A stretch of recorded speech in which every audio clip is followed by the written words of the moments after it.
Hello, welcome, and good evening to this episode 1 of season 2 of Story Hour. Last time we finished George MacDonald's The Princess and the Goblin with our dear friend, Daughter of Albion. And tonight we are turning to a text which was one of the influences and inspirations behind George MacDonald's fairy stories, The Nutcracker and Mouse King by Hoffman. And today, what I propose to do is to read through uh, hopefully the first half of the story, and then on the 27th of December, we will hopefully do the second half. It's not a very long book, so I'm hopeful that we can do it that way. So, without further ado, I hope you're sitting comfortably, and let us begin. Christmas Eve. During the long, long day of the 24th of December, the children of Dr. Stahlbaum were not permitted to enter the parlour, much less the adjoining drawing room. Frederick and Maria sat nestled together in a corner of the back chamber. Dusky twilight had come on, and they felt quite gloomy and fearful, for, as was commonly the case on this day, no light was brought into them.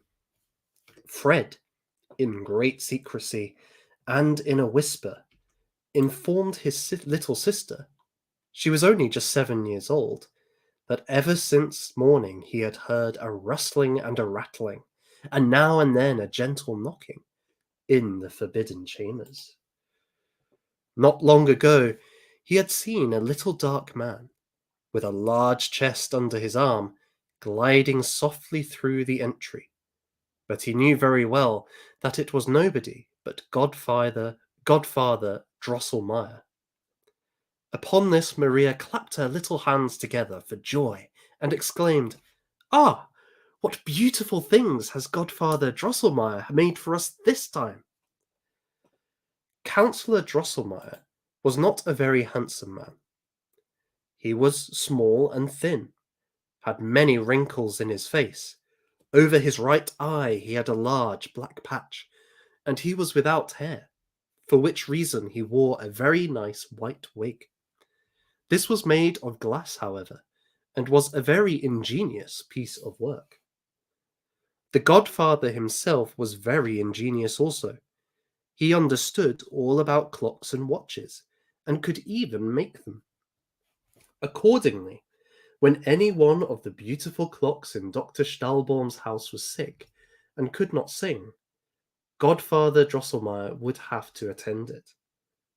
He would then take off his glass wig, pull off his brown coat, put on a blue apron, and pierce the clock with sharp-pointed instruments, which usually caused little Maria a great deal of anxiety.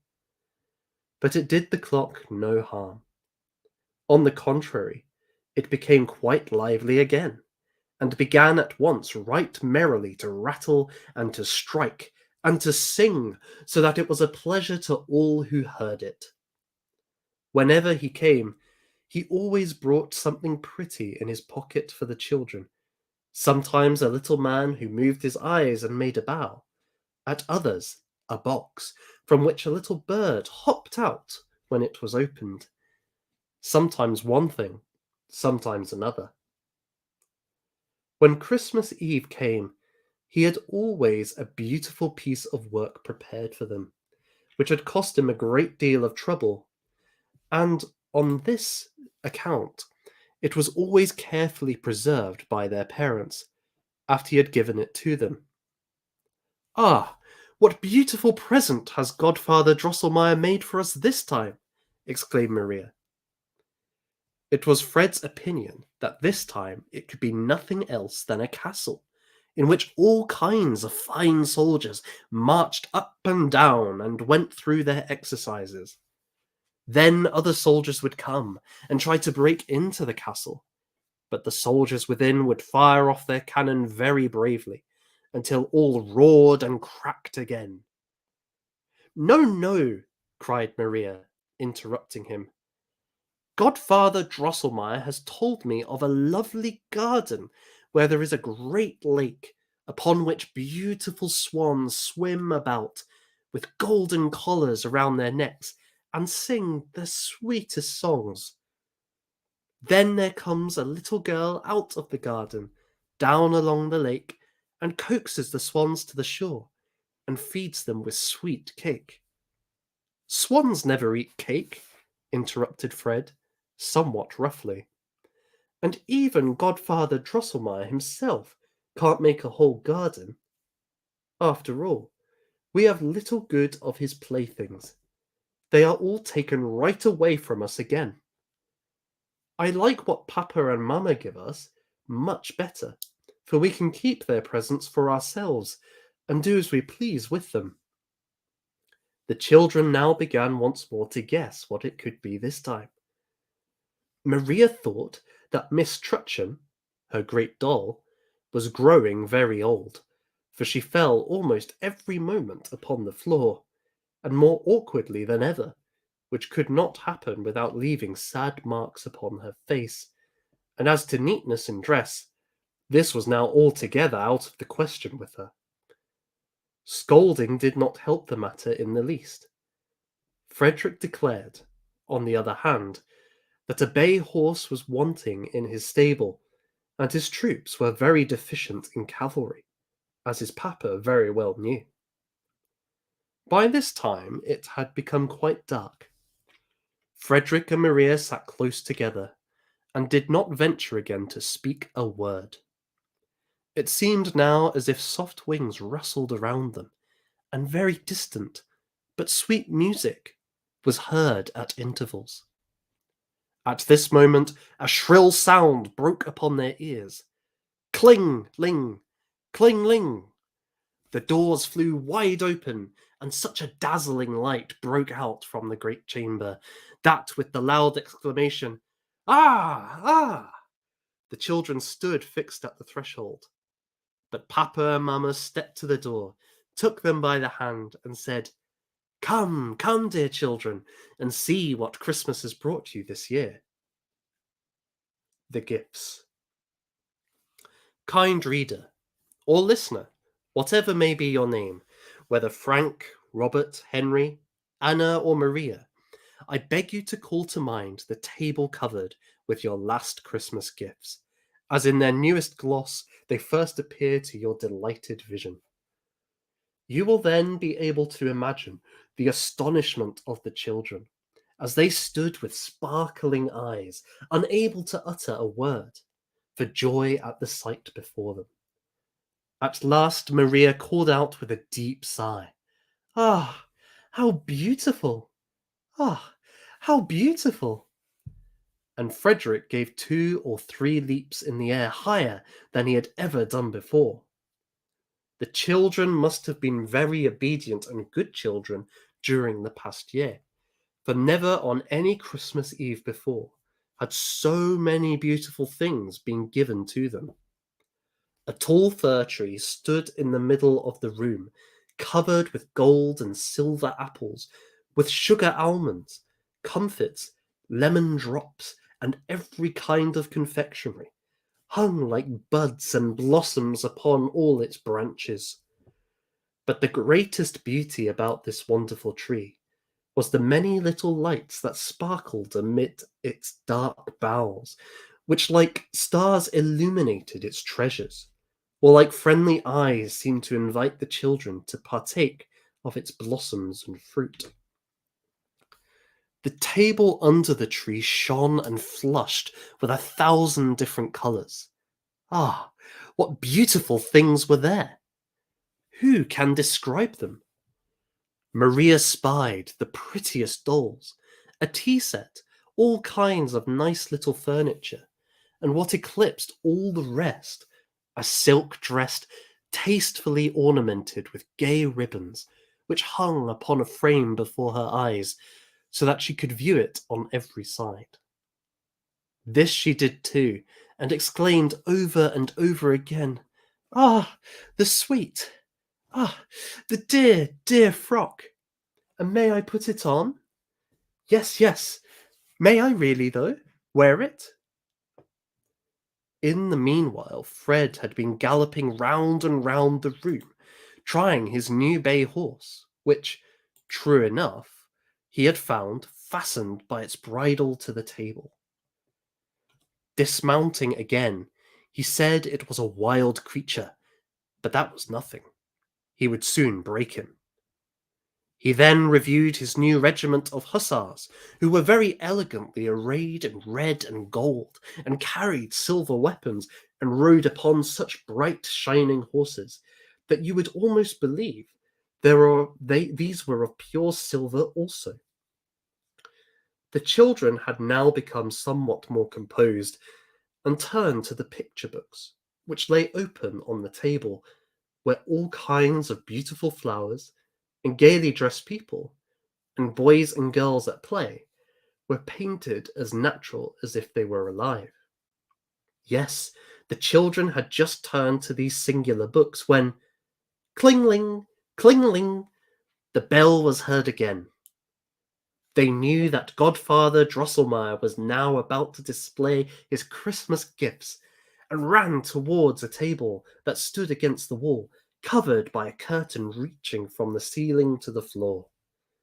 The curtain behind which he had remained so long concealed was quickly drawn aside, and what saw the children then?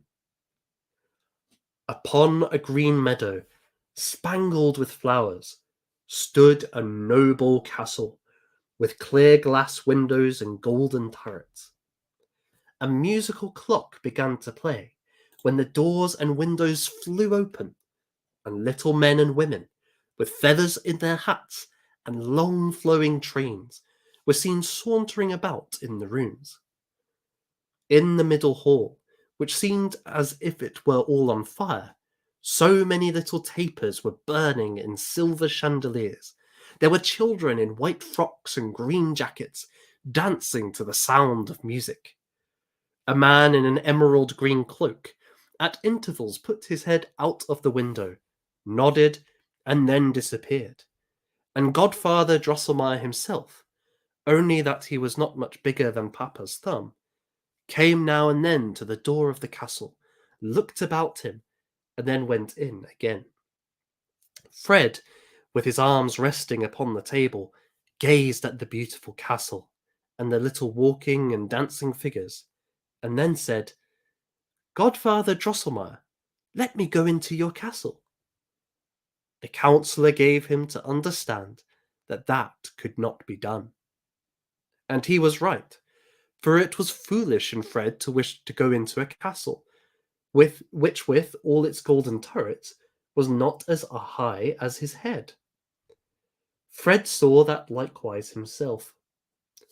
After a while, as the men and women kept walking back and forth, and the children danced, and the Emerald Man looked out at his window, and Godfather Drosselmeyer came to the door, and all without the least change, Fred called out impatiently, "Godfather Drosselmeyer, come out this time at the other door." "That can never be, dear Fred," said the counsellor. "Well then," continued Frederick, "let the green man who peeps out at the window walk about with the rest." "And that can never be," rejoined the counsellor. "Then the children must come down," cried Fred. "I want to see them nearer."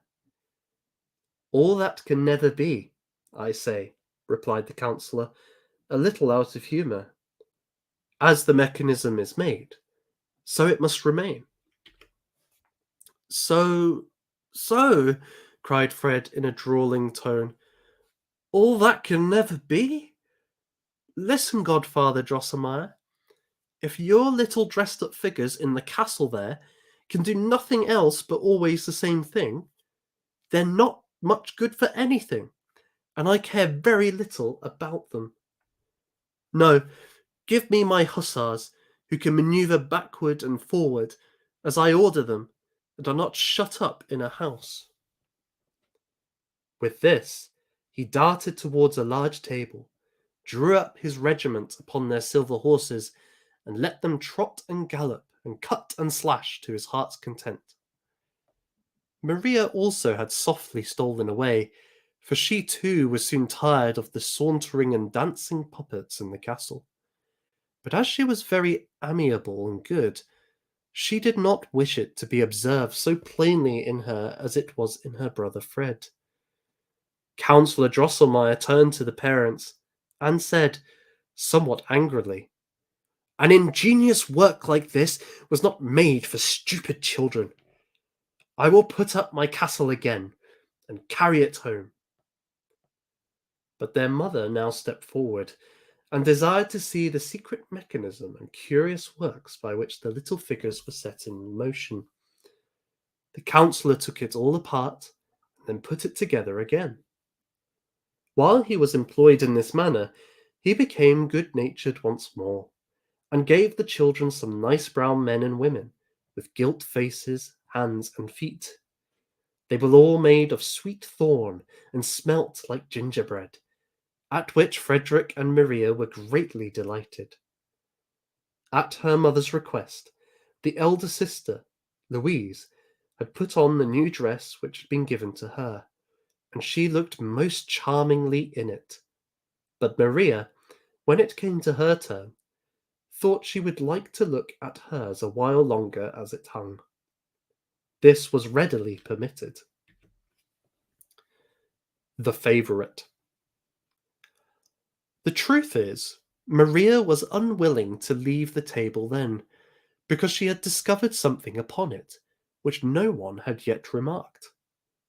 By the marching out of Fred's hussars, who had been drawing up close to the tree, a curious little man came into view, who stood there silent and retired, as if he were waiting quietly for his turn to be noticed. It must be confessed, a great deal could not be said in favour of the beauty of his figure, for not only was his rather broad, stout body out of all proportion to the little slim legs that carried it, but his head was by far too large for either. A genteel dress went a great way to compensate for these defects, and led to the belief that he must be a man of taste and good breeding. He wore a hussar's jacket of beautiful bright violet, fastened together with white loops and buttons, pantaloons of exactly the same colour, and the neatest boots that ever graced the foot of a student or an officer. They fitted as tight to his legs as if they were painted upon them. It was laughable to see that in addition to this handsome apparel, he had hung upon his back a narrow, clumsy cloak that looked as if it were made of wood, and upon his head he wore a woodman's cap. But Maria remembered that Godfather Drosselmeyer wore an old shabby cloak and ugly cap, and still he was a dear, dear godfather. Maria could not help thinking also that even if Godfather Drosselmeyer were in other respects as well dressed as this little fellow, yet after all he would not look half so handsome as he. The longer Maria gazed upon the little man whom she had taken a liking to at first sight, the more she was sensible how much good nature and friendliness was expressed in his features. Nothing but kindness and benevolence shone in his clear green, though somewhat too prominent eyes. It was very becoming to the man that he wore about his chin a nicely trimmed beard of white cotton, for by this the sweet smile upon his deep red lips was rendered much more striking. "Ah, dear father!" exclaimed Maria at last, "to whom belongs that charming little man by the tree there?" "He shall work industriously for you all, dear child," said her father. "He can crack the hardest nuts with his teeth, and he belongs as well to Louise as to you and Fred." With these words her father took him carefully from the table, and raised up his wooden cloak, whereupon the little man stretched his mouth wide open, and showed 2 rows of very sharp white teeth. At her father's bidding, Maria put in a nut, and crack!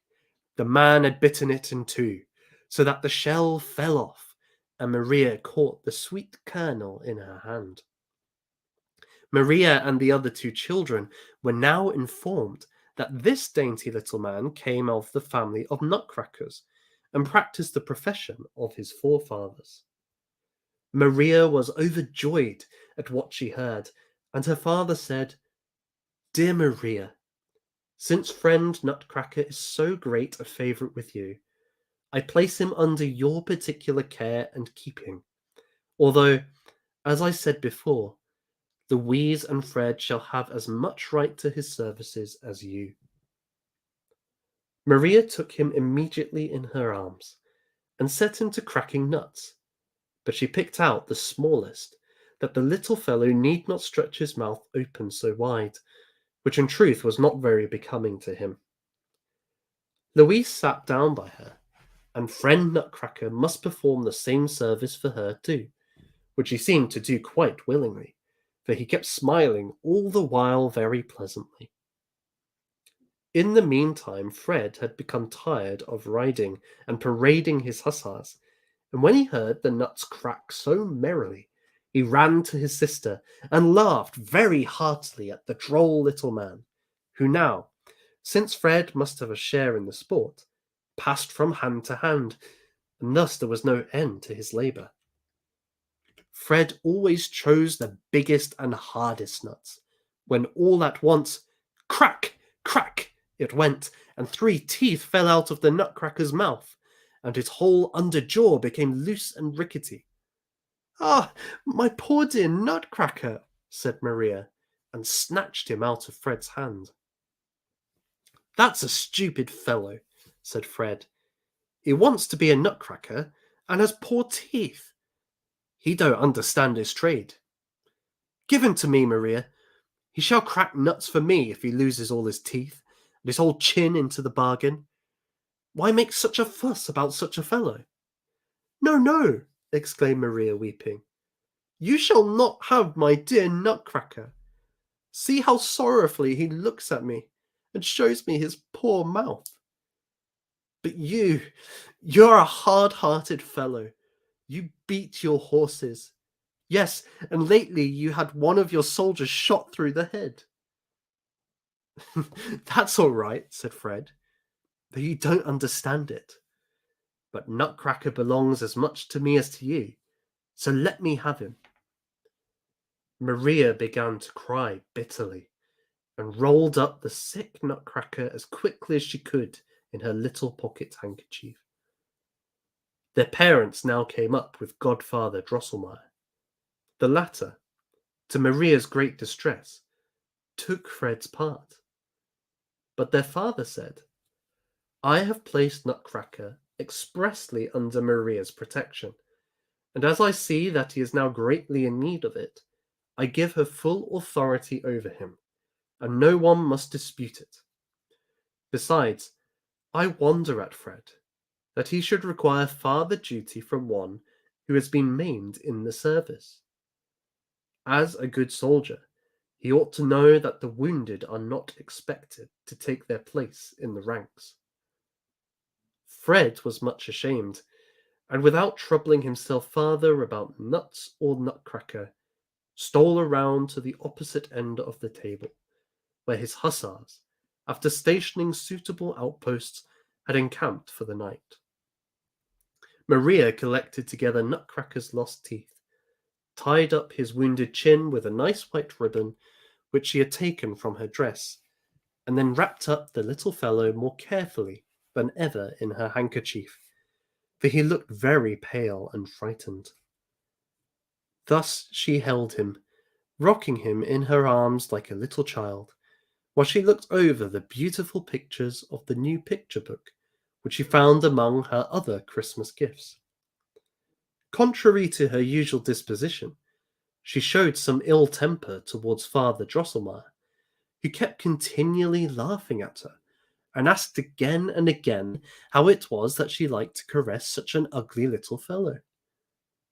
That singular comparison with Drosselmeyer, which she made when her eyes fell upon the Nutcracker, now came again into her mind, and she said very seriously, "Who knows, dear godfather, if you were dressed like my sweet Nutcracker, and had on such bright little boots, who knows but you would then be as handsome as he is?" Maria could not tell why her parents laughed so loudly at this, and why the counsellor's face turned so red, and he, for his part, did not laugh half so heartily this time as he had done more than once before. It is likely there was some particular reason for it. Wonders upon wonders. In the sitting room of the doctor's house, just as you enter the room, there stands on the left hand, close against the wall, a high glass case in which the children preserve all the beautiful things which are given to them every year. Louise was quite a little girl when her father had the case made by a skilful joiner, who set in it such large, clear panes of glass, and arranged all the parts so well together, that everything looked much brighter and handsomer when on its shelves than when it was held in the hands. On the upper shelf, which Maria and Fred were unable to reach, stood all Godfather Drosselmeyer's curious machines. Immediately below this was a shelf for the picture books. The two lower shelves Maria and Fred filled up as they pleased, but it always happened that Maria used the lower one as a house for her dolls, while Fred, on the contrary, cantoned his troops in the one above. And so it happened today, for while Fred set his hussars in order above, Maria, having laid Miss Trutchen aside, and having installed the new and sweetly dressed doll in her best furnished chamber below, had invited herself to tea with her. I have said that the chamber was well furnished, and it is true. Here was a nice chintz sofa and several tiny chairs. There stood a tea table, but above all, there was a clean, white little bed for her doll to repose upon. All these things were arranged in one corner of the glass case, the sides of which were hung with gay pictures, and it will readily be supposed that in such a chamber the new doll, Miss Clara, must have found herself very comfortable. It was now late in the evening, and night, indeed, was close at hand, and Godfather Drosselmeyer had long since gone home. Yet still the children could not leave the glass case, although their mother repeatedly told them that it was high time to go to bed. "It is true," cried Fred at last. "The poor fellows," meaning his hussars, "would like to get a little rest, and as long as I am here, not one of them will dare to nod. I know that." With these words he went up to bed, but Maria begged very hard. "Only leave me here a little while, dear mother. I have 2 or 3 things to attend to, and when they are done I will go immediately to bed." Maria was a very good and sensible child, and therefore her mother could leave her alone with her playthings without anxiety. But for fear she might become so much interested in her new doll and other presents as to forget the lights which burned around the glass case, her mother blew them all out, and left only the lamp which hung down from the ceiling in the middle of the chamber, and which diffused a soft, pleasant light. "Come in soon, dear Maria, or you will not be up in time tomorrow morning," called her mother as she went up to bed. There was something Maria had a heart to do, which she had not told her mother, though she knew not the reason why, and as soon as she found herself alone, she went quickly about it.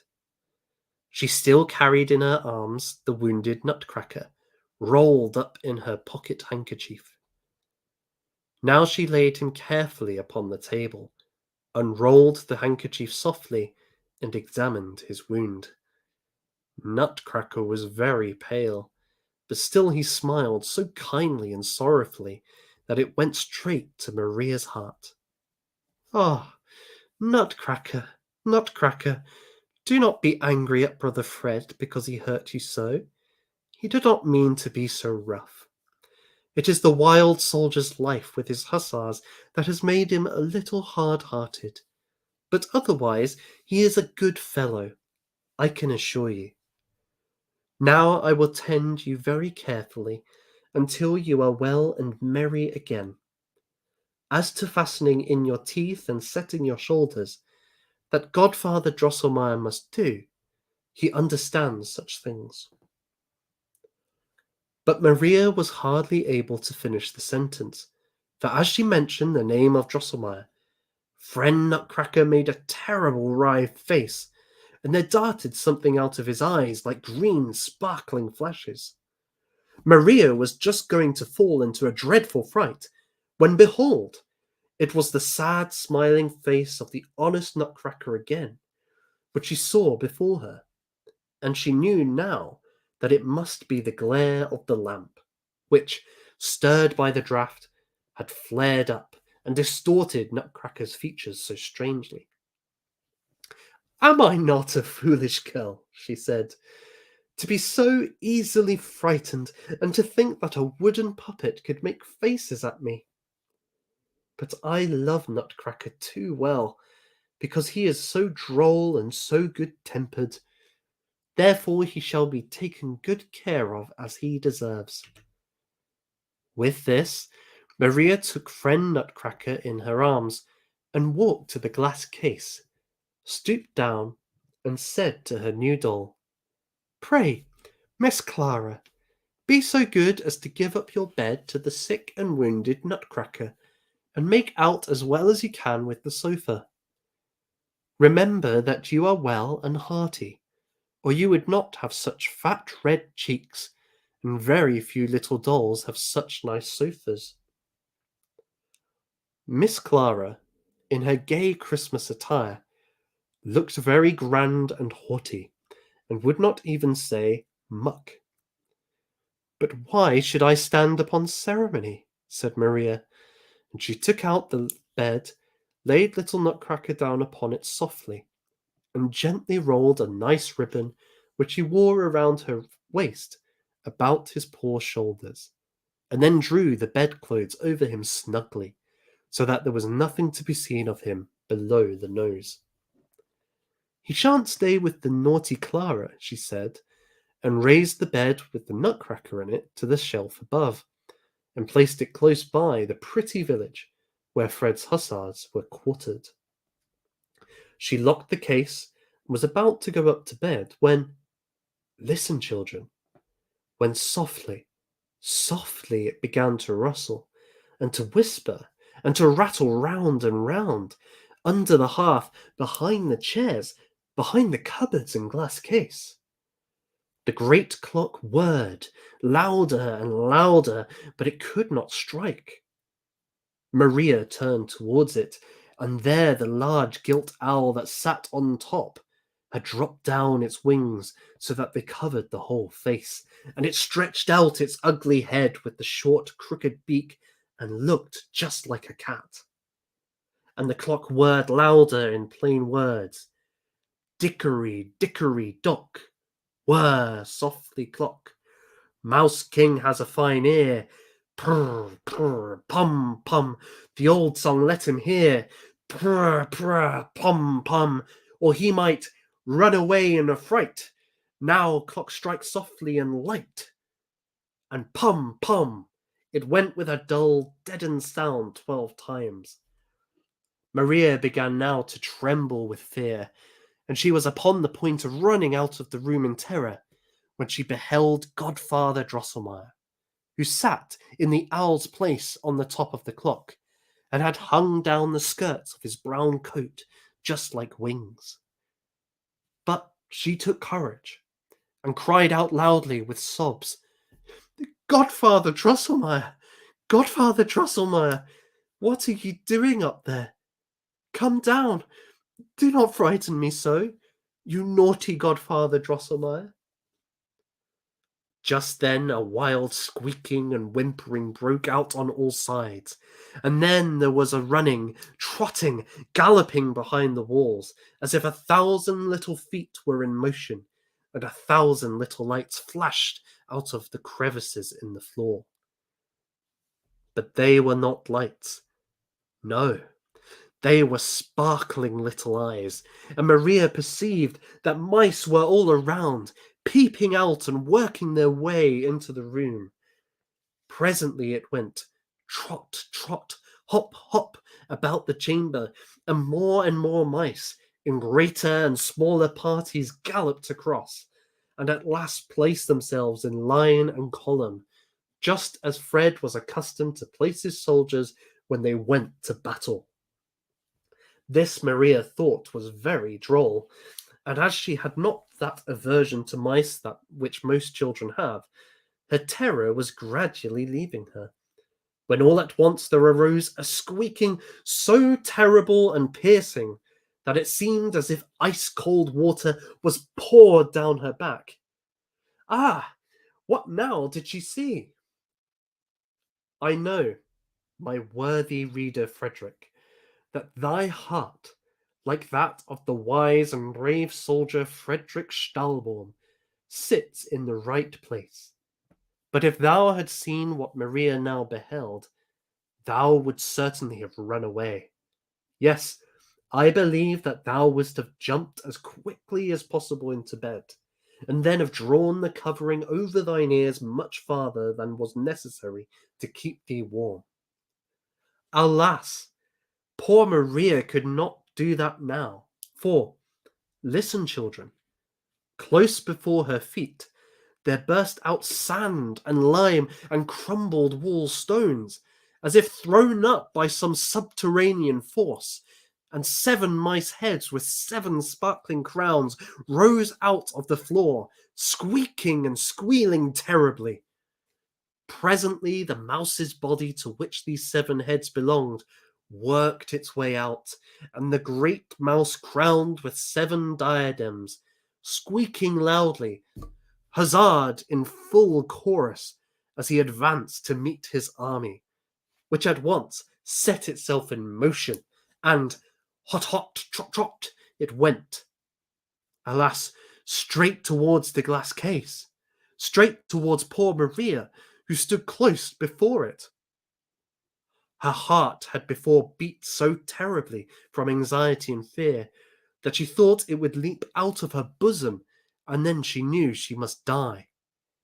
But now it seemed as if the blood stood still in her veins. Half fainting, she tottered backwards, when clatter, clatter, rattle, rattle, it went, and a glass pane which she had struck with her elbow fell in pieces at her feet. She felt at the moment a sharp pain in her left arm, but her heart all at once became much lighter. She heard no more squeaking and squealing. All had become still, and although she did not dare to look, yet she believed that the mice, frightened by the clatter of the broken glass, had retreated into their holes. But what was that again? Close behind her, in the glass case, a strange bustling and rustling began, and little fine voices were heard. Up, up, awake! Arms take! Awake! To the fight! This night! Up, up! To the fight! And all the while something rang out clear and sweet, like little bells. Ah, that is my dear musical clock! Exclaimed Maria, joyfully, and turned quickly to look. She then saw how it flashed and lightened strangely in the glass case, and there was a great stir and bustle upon the shelves. Many little figures crossed up and down by each other, and worked and stretched out their arms as if they were making ready. And now Nutcracker raised himself all of a sudden, threw the bedclothes clear off, and leaped with both feet at once out of bed, crying aloud, "Crack, crack, crack! Stupid pack! Drive mouse back! Stupid pack! Crack, crack! Mouse back! Crick, crack! Stupid pack!" With these words he drew his little sword, flourished it in the air, and exclaimed, My loving vassals, friends and brothers, will you stand by me in the hard fight? Straightway 3 scaramouches, a harlequin, 4 chimney sweepers, 2 guitar players, and a drummer cried out, "Yes, my lord, we will follow you with fidelity and courage. We will march with you into battle, to victory or death," and then rushed after the fiery Nutcracker, who ventured the dangerous leap down from the upper shelf.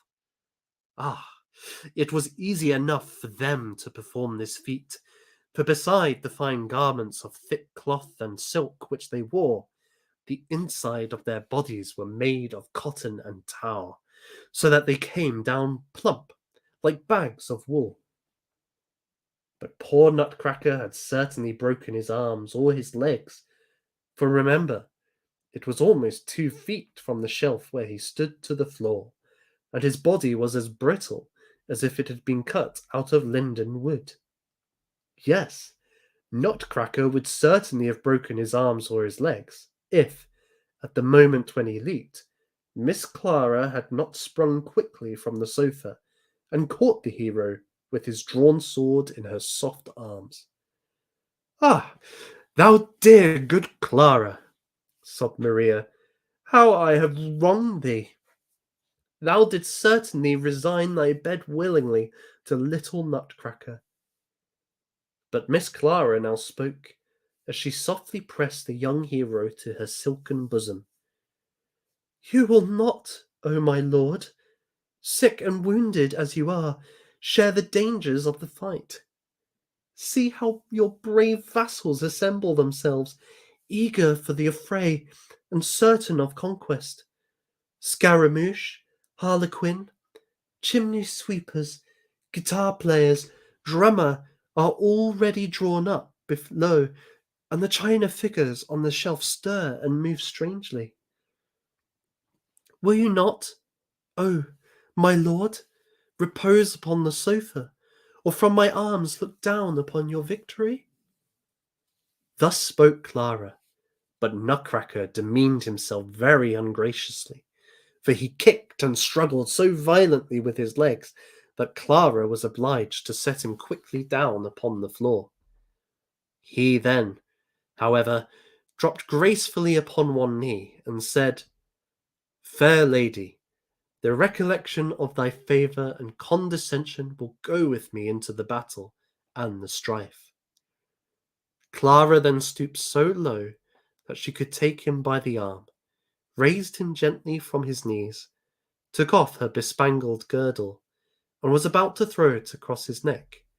But little Nutcracker stepped 2 paces backward, laid his hand upon his breast, and said very earnestly, "Not so, fair lady, lavish not thy favours thus upon me, for—" He stopped, sighed heavily, tore off the ribbon which Maria had bound about his shoulders, pressed it to his lips, hung it across him like a scarf, and then boldly flourishing his bright little blade, leaped like a bird over the edge of the glass case upon the floor.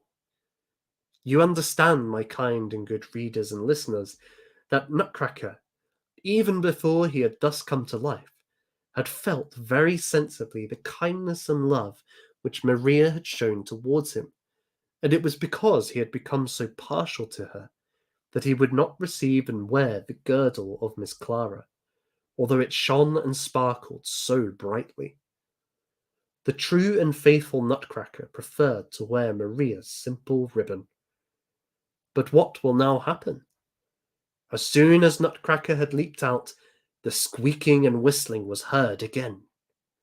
Ah, it is under the large table that the hateful mice had concealed their countless bands, and high above them all towers the dreadful mouse with 7 heads. What will now happen?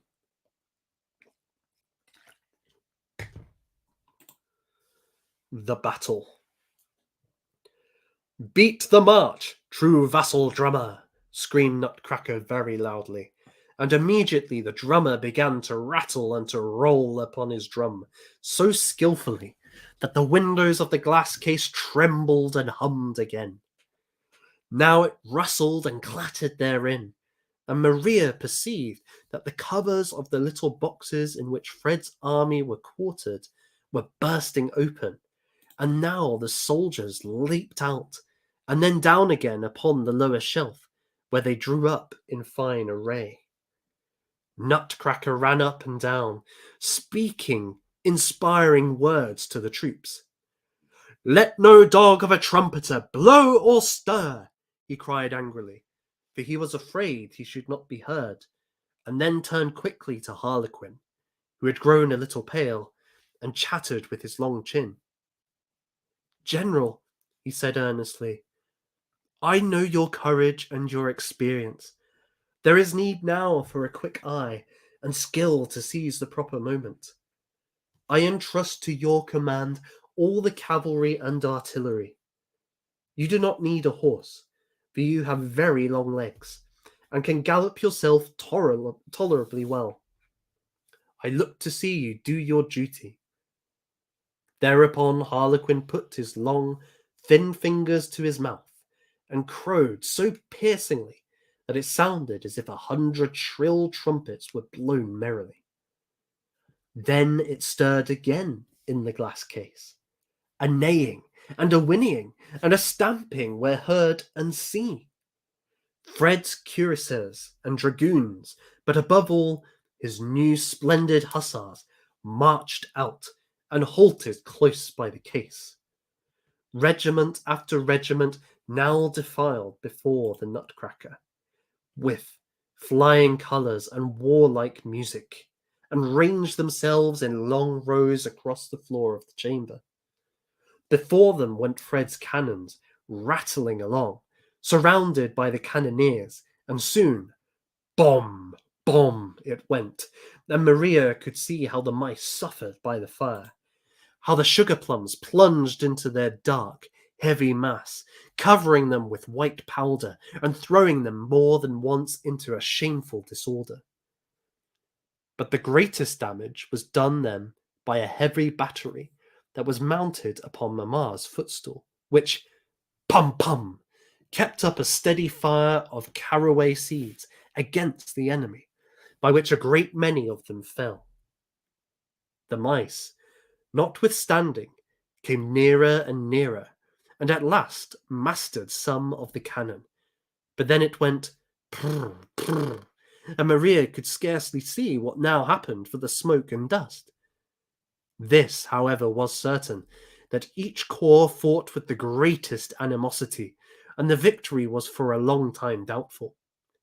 The mice kept deploying more and more forces, and the little silver shot, which they fired very skillfully, struck now even into the glass case. Clara and Trutchen ran around in despair. "Must I die in the blossom of youth?" said Clara. "Have I so well preserved myself for this, to perish here in these walls?" cried Trutchen. Then they fell about each other's necks, and screamed so terribly that they could be heard above the mad tumult of the battle. Of the scene that now presented itself, you can have no idea, good reader.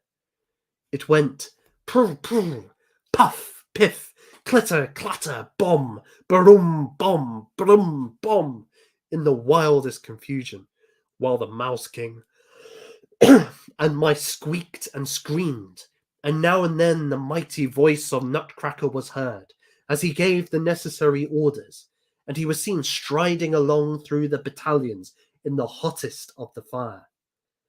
Harlequin had made some splendid charges with his cavalry, and covered himself with honour, but Fred's hussars were battered by the enemy's artillery, with odious, offensive balls, which made dreadful spots in their red jackets, for which reason they would not move forward. Harlequin ordered them to draw off to the left, and in the enthusiasm of command headed the movement himself, and the cuirassiers and dragoons followed. That is, they all drew off to the left and galloped home. By this step the battery upon the footstool was exposed to great danger, and it was not long before a strong body of very ugly mice pushed on with such determined bravery that the footstool, cannons, cannoneers, and all were overthrown by their headlong charge. Nutcracker seemed a little disturbed at this, and gave orders that the right wing should make a retreating movement.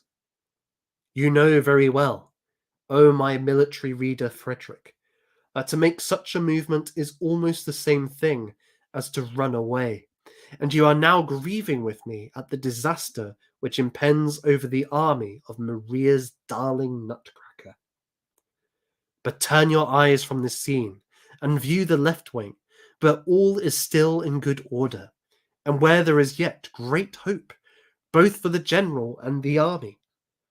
During the hottest of the fight, large masses of mice cavalry had debouched softly from under the settee, and amid loud and hideous squeaking had thrown themselves with fury upon the left wing. But what an obstinate resistance did they meet with there!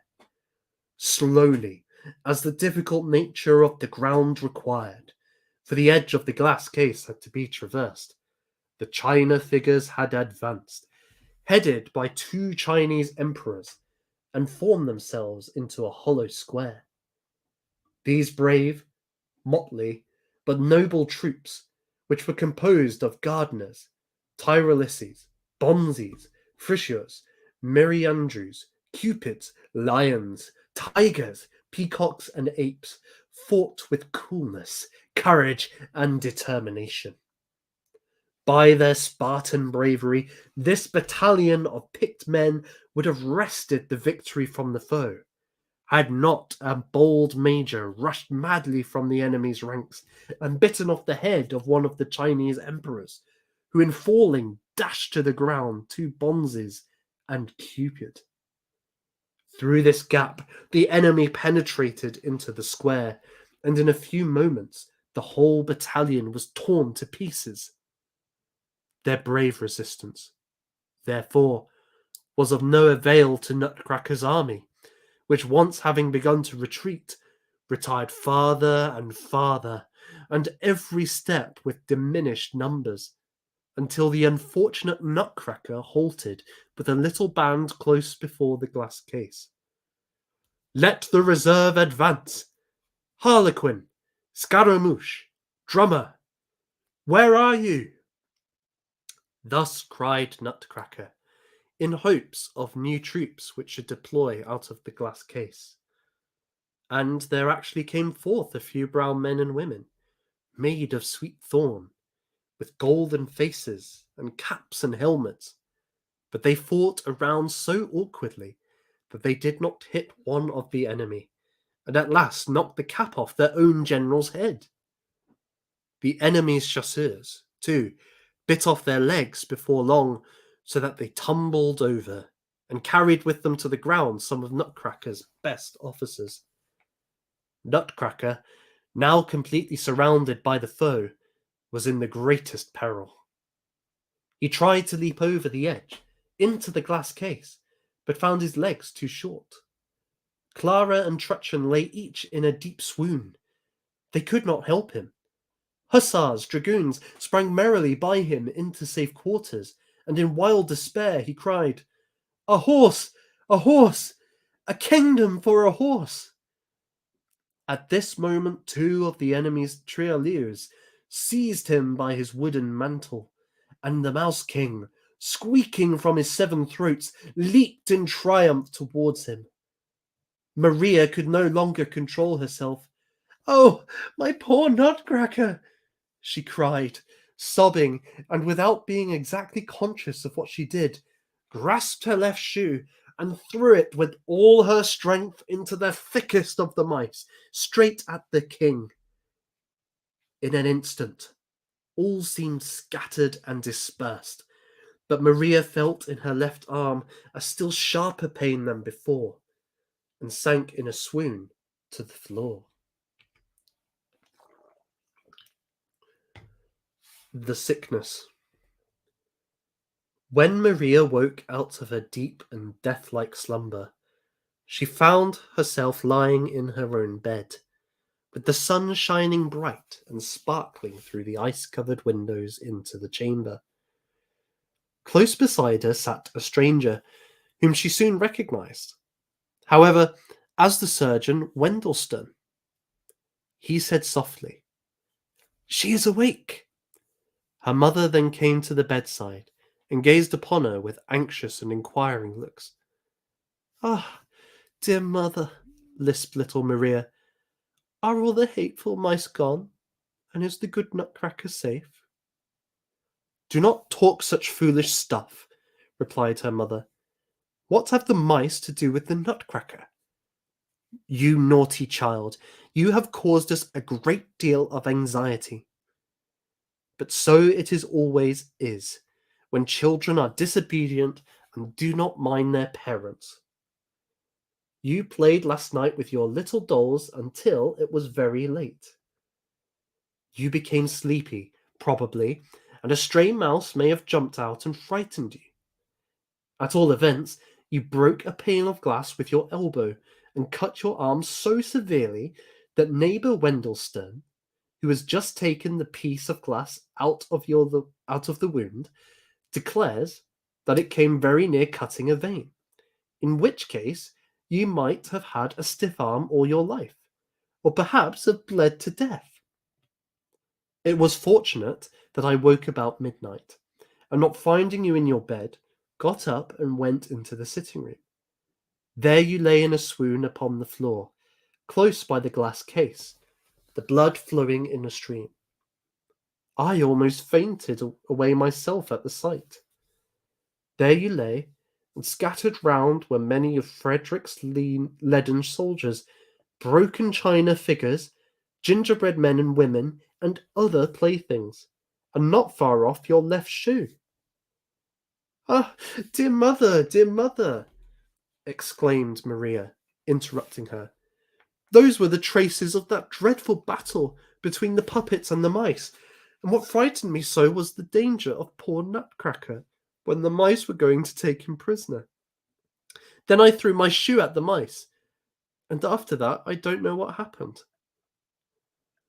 Surgeon Wendelstone here made a sign to the mother, and she said very softly to Maria, "Well, never mind about it, my dear child. The mice are all gone, and little Nutcracker stands safe and sound in the glass case." Dr. Stahlbaum now entered the chamber, and spoke for a while with Surgeon Wendelstone. Then he felt Maria's pulse, and she could hear very plainly that he said something about a fever. She was obliged to remain in bed and take physic, and so it continued for some days, although except a slight pain in her arm, she felt quite well and comfortable. She knew little Nutcracker had escaped safe from the battle, and it seemed to her that she sometimes heard his voice quite plainly, as if in a dream, saying mournfully, "Maria, dearest lady, what thanks do I not owe you? But you can still do more for me." Maria tried to think what it could be, but in vain. Nothing occurred to her. She could not play very well on account of the wound in her arm, and when she tried to read or look at her picture books, a strange glare came across her eyes, so that she was obliged to desist. The time during the day always seemed very long to her, and she waited impatiently for evening, as her mother then usually seated herself by her bedside and read or related some pretty story to her. One evening she had just finished the wonderful history of Prince Fakadin, when the door opened and Godfather Drosselmeyer entered, saying, "I must see now for myself how it goes with the sick and wounded Maria." As soon as Maria saw Godfather Drosselmeyer in his brown coat, the image of that night in which the Nutcracker lost the battle against the mice returned vividly to her mind, and she cried out involuntarily, "Oh, Godfather Drosselmeyer, you have been very naughty. I saw you as you sat upon the clock and covered it with your wings so that it should not strike loud to scare away the mice. I heard how you called out to the Mouse King. Why did you not come to help us? Me, and the poor Nutcracker. It is all your fault, naughty godfather Drosselmeyer, that I must lie here sick in bed. Her mother was quite frightened at this, and said, "What is the matter with you, dear Maria?" But Godfather Drosselmeyer made very strange faces, and said in a grating, monotonous tone, "Pendulum must whir, whir, whir this way, that way. Clock will strike, tired of ticking all the day. Softly whir, whir, whir. Strike, cling, clang, strike, clang, cling. Bing and bang and bang and bing. 'Twas scare away the Mouse King. Then owl in swift flight comes at dead of night. Pendulum must whir, whir. Clock will strike, cling, clang, this way, that way, tired of ticking all the day. Bing, bang, and Mouse King scare away. Whir, whir, prr, prr. Maria stared at Godfather Drosselmeyer, for he did not look at all as he usually did, but appeared much uglier, and he moved his right arm backward and forward, like a puppet pulled by wires. She would have been afraid of him if her mother had not been present, and if Fred had not slipped in the meanwhile, and interrupted him with loud laughter. "Oh, Godfather Drosselmeyer!" cried Fred. "You are today too droll again. You act just like my harlequin that I threw into the lumber room long ago." But their mother was very serious and said, "Dear Counselor, this is very strange sport. What do you really mean by it?" "Gracious me!" replied Drosselmeyer, laughing. "Have you forgotten that my pretty watchmaker's song? I always sing it to such patients as Maria."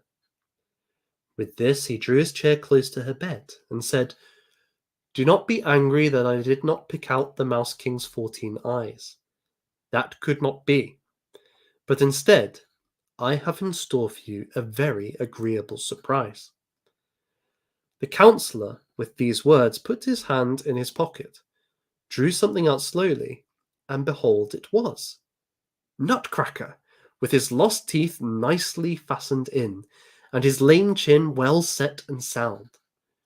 Maria cried aloud with joy, while her mother smiled and said, "You see now, Maria, that Godfather Drosselmeyer meant well by your little Nutcracker."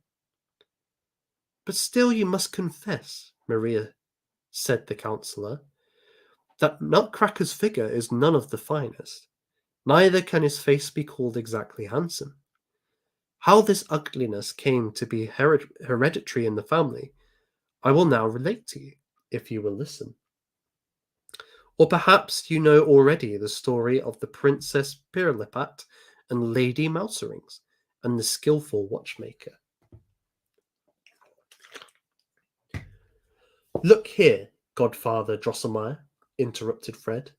"Nutcracker's teeth you have fastened in very well, and his chin is no longer lame and rickety. But why has he no sword? Why have you not put on his sword?"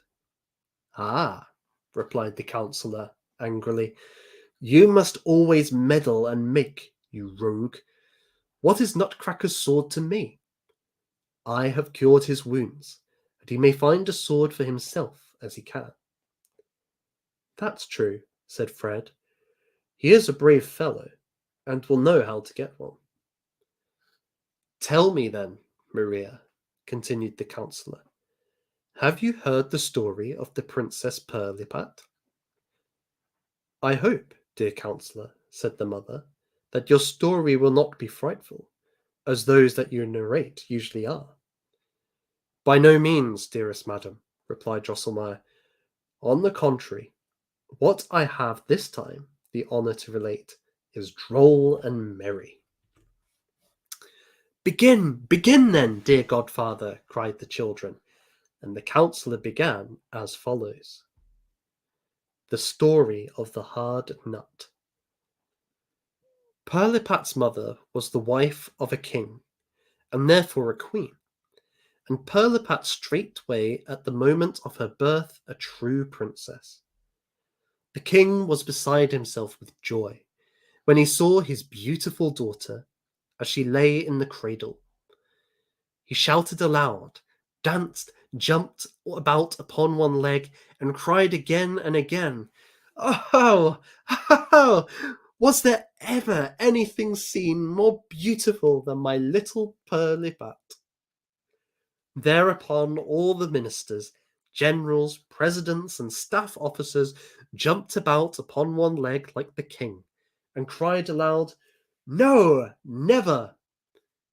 And it was so, in truth, for as long as the world has been standing, a lovelier child was never born than this very Princess Pirlipat.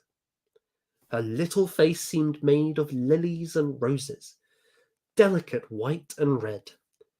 Her eyes were of living, sparkling azure, and it was charming to see how her little locks curled in bright golden ringlets.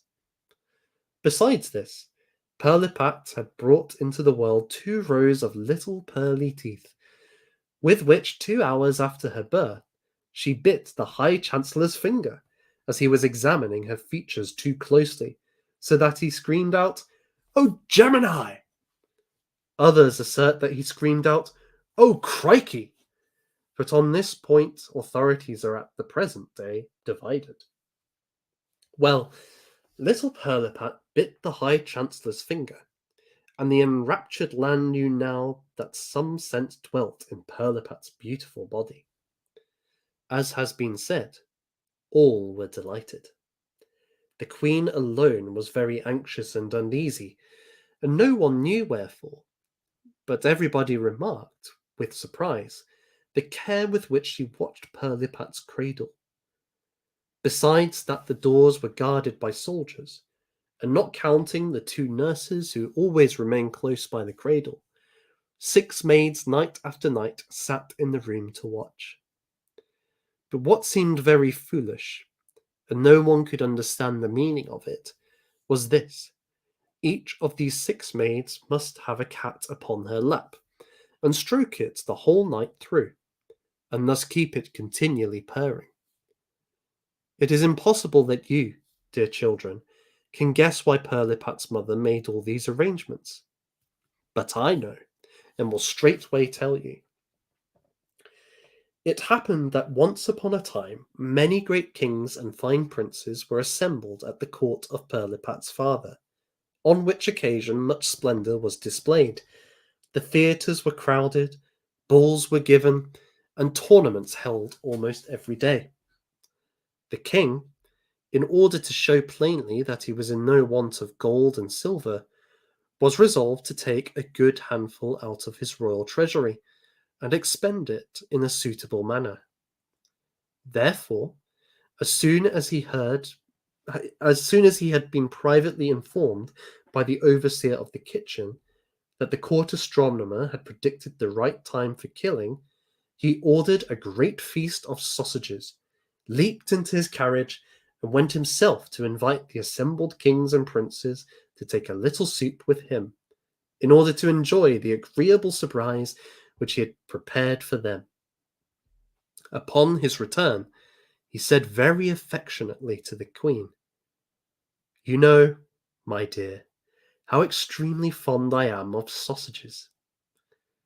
The Queen knew at once what he meant by that, and it was this, that she should take upon herself, as she had often done before, the useful occupation of making sausages. The Lord Treasurer must straightway bring to the kitchen the great golden sausage kettle, and the silver chopping knives and stewpans. A large fire of sandalwood was made. The Queen put on her damask apron, and soon the sweet smell of the sausage meat began to steam up out of the kettle. The agreeable odour penetrated even to the royal council chamber, and the king, seized with a sudden transport, could no longer restrain himself. "With your permission, my lords," he cried, and leaped up, ran as fast as he could into the kitchen, embraced the Queen, stirred a little with his golden sceptre in the kettle, and then, his emotion being quieted, returned calmly to the council. The important moment had now arrived when the fat was to be chopped into little pieces and browned gently in the silver stewpans. The maids of honor now retired, for the queen, out of true devotion and reverence for her royal spouse, wished to perform this duty alone. But just as the fat began to fry, a small whispering voice was heard. "Give me a little of the fat, sister. I should like my part of the feast. I too am a queen. Give me a little of the fat." The queen knew very well that it was Lady Mouserings who said this. Lady Mouserings had lived these many years in the king's palace. She maintained that she was related to the royal family, and that she was herself a queen in the kingdom of Mousalia, for which reason she had held a great court under the hearth. The queen was a kind and benevolent lady, and although she was not exactly willing to acknowledge Lady Mouserings as a true queen and sister, yet she was very ready to allow her a little banquet on this great holiday. She answered, therefore, "Come out, then, Lady Mouserings. You are welcome to a little of the fat." Upon this, Lady Mouserings leaped out very quickly and merrily, jumped upon the hearth, and seized with her dainty little paws one piece of fat after the other as the queen reached it to her. But now all the cousins and aunts of Lady Mouserings came running out, besides her 7 sons, rude and forward rogues, who all fell at once upon the fat, and the terrified queen could not drive them away. But as good fortune would have it, the chief maid of honor came in at this moment, and chased away the intruding guests, so that a little of the fat was left. The king's mathematician, being summoned, demonstrated very clearly that there was enough remaining to season all the sausages, if distributed with the nicest judgment and skill. Drums and trumpets were now heard without, and all the invited potentates and princes, some on the white palfreys, some in crystal carriages, come in splendid apparel to the sausage feast. The king received them kindly and graciously, and then, adorned with crown and sceptre, as became the monarch of the land, seated himself at the head of the table. Already in the first course, that of the sausage balls, it was observed that he grew pale and paler, raised his eyes to the heaven. Gentle sighs escaped from his bosom, and he seemed to undergo great inward suffering. But in the second course, which consisted of the long sausages, he sank back upon his throne, sobbing and moaning, held both hands to his face, and at last wept and groaned aloud. All sprang up from the table. The royal physician tried in vain to feel the pulse of the unhappy monarch. A deep-seated, unknown torture appeared to agitate him. At last, after much anxiety, and after the application of some very strong remedies, the king seemed to come a little to himself, and stammered out scarce audibly the words, "Too little fat." Then the queen threw herself in despair at his feet, and sobbed out, "Oh, my poor unhappy royal husband! Alas, how great must be the suffering which you endure! But see the guilty one at your feet. Punish her without mercy. Alas, Lady Mouserings with her 7 sons, and aunts and cousins, have eaten up the fat, and—" With these words she fell right over backwards in a swoon. Then the king, full of rage, leaped up and cried out, "Chief maid of honor, how happened that?" The chief maid of honor told the story, as much as she knew of it, and the king resolved to take vengeance upon Lady Mouserings and her family for having eaten up the fat of his sausages.